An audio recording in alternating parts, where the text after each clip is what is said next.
Cory Trepanier's Into the Arctic Video Journals.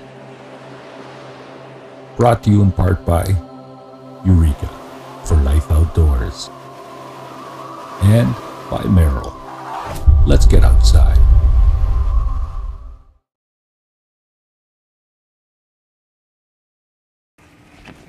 Well, the weather forecast was bang on, and we got ourselves a northwest wind last night that topped out at about 40 to 50 clicks in certain gusts, and that pushed the ice out of Patricia Bay, giving us a clear passage to head up to the Sam Ford Fiord area north of Clyde River, which is an area that's been proposed as a designated park to come.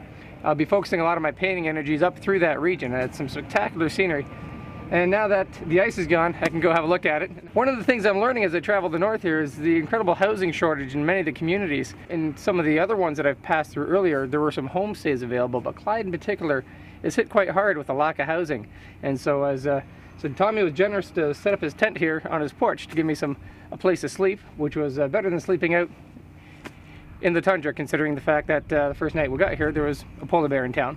And he's got a nice high deck with lots of railing around it, and it was only about 6 feet to the door, which gave me plenty of security should anything roam around. So anyhow, time to trade this tent up here for one out in the field. He's your uncle. Yeah. So can I trust Jayco out there on the land? Is he going to take good care of me? Very much. And here he comes. Jayco, the water's the other way! I think he does know that the water is that way, but anyhow, he's come to pick me up on all my stuff because he probably figured there's not enough room for all my stuff on his ATV, so he'd bring the boat up so we could just load it right in. And he's got a friend with him as well, Sam, who will be joining us, a fellow who's got a lot of experience on the land, and 2 sets of eyes on top of mine for polar bears will make me feel even more comfortable, so that's great. And there they are. I hope I don't have too much stuff here.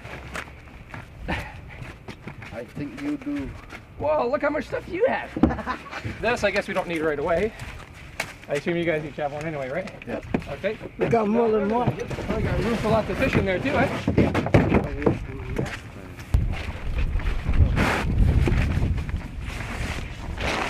So you're saying that Sam Ford Fiord is your hometown? That's where I grew up.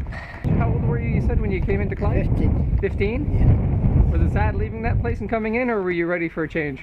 That's the time when I started going to school. My parents Your whole family moved brought me here and they went back again.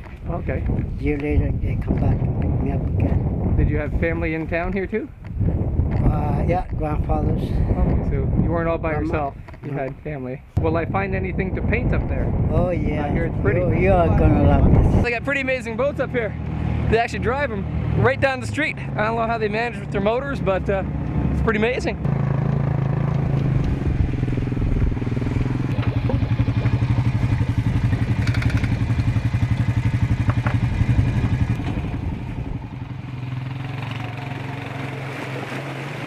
So we have our hole in the ice.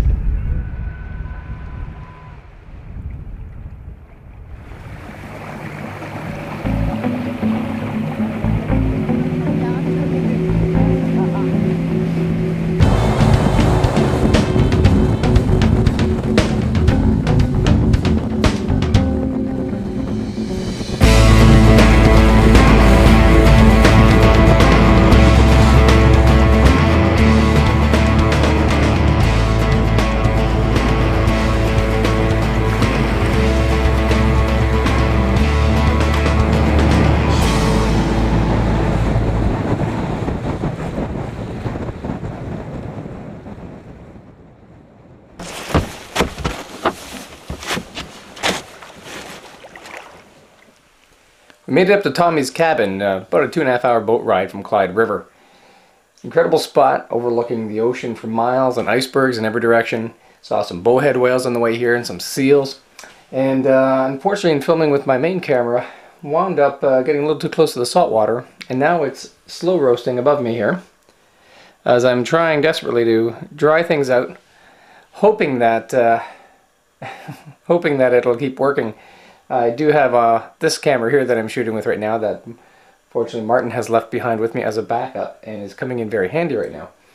But still have about 7 or 8 days to go as we head further up the fjord. We'll keep her cooking here, hopefully not melt it down, and see whether or not whatever moisture is in there, and most importantly the salt, is going to give us trouble in the long run or not. And here's a view from Tommy's cabin.